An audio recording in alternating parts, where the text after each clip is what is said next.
こんにちは。モナコのもう一品クッキングです。今日も見てくださってありがとうございます。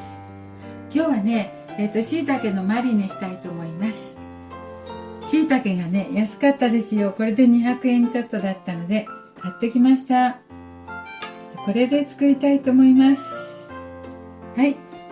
ちょっとね、汚れを取ってね、この石突きをちょっと切ってね、少しフライパンで焼きやすいように切りますね。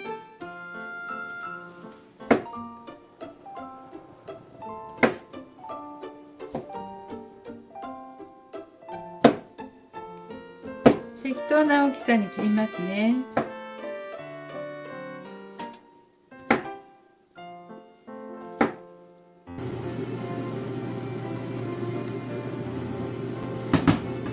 そして炒めるっていうか焼く感じでね、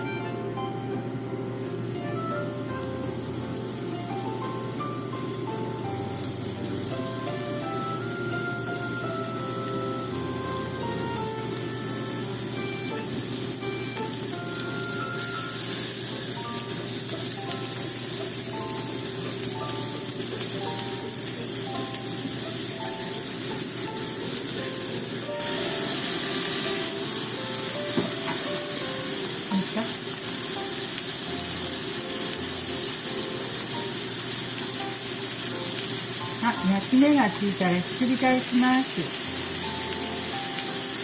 難しいね、これは。焦げそう。全部すぐ焦げるので、こうして焼きましょう。炒めましょう。ね。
塩麹をね、ちょっとだけ入れました。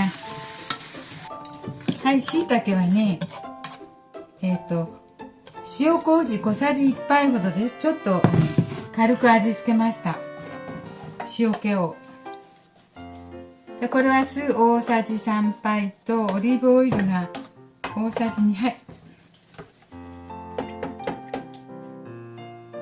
で、マリネ。これにね、どうしようか。胡椒ちょっと入れましょう。胡椒。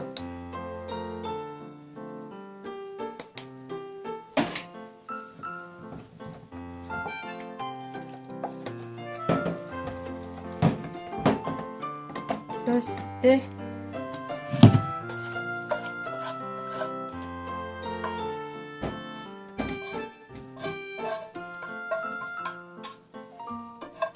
椎茸入れました。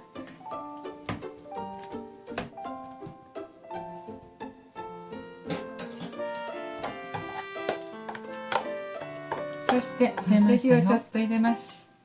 全然見えてなかった。また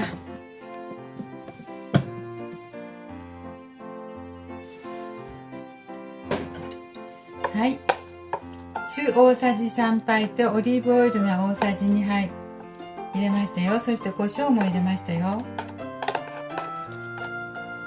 お砂糖もちょっと小さじ1杯入れてみます。塩加減はこれでいいね。これは美味しい。はい、これいい感じで美味しくなりました。今日も見ていただいてありがとうございます。これ椎茸のマリネできました。さっぱりとしてね、さっぱりとして美味しいですよ。これ椎茸のマリネの上に酢玉ねぎをちょっと乗せてみました。はい、食欲のない時にもあっさりいただけます。はい、作ってみてください。今日も見てくださってありがとうございます。モナコのもう一品クッキングでした。できましたらチャンネル登録をよろしくお願いします。ありがとうございます。はい、美味しそう。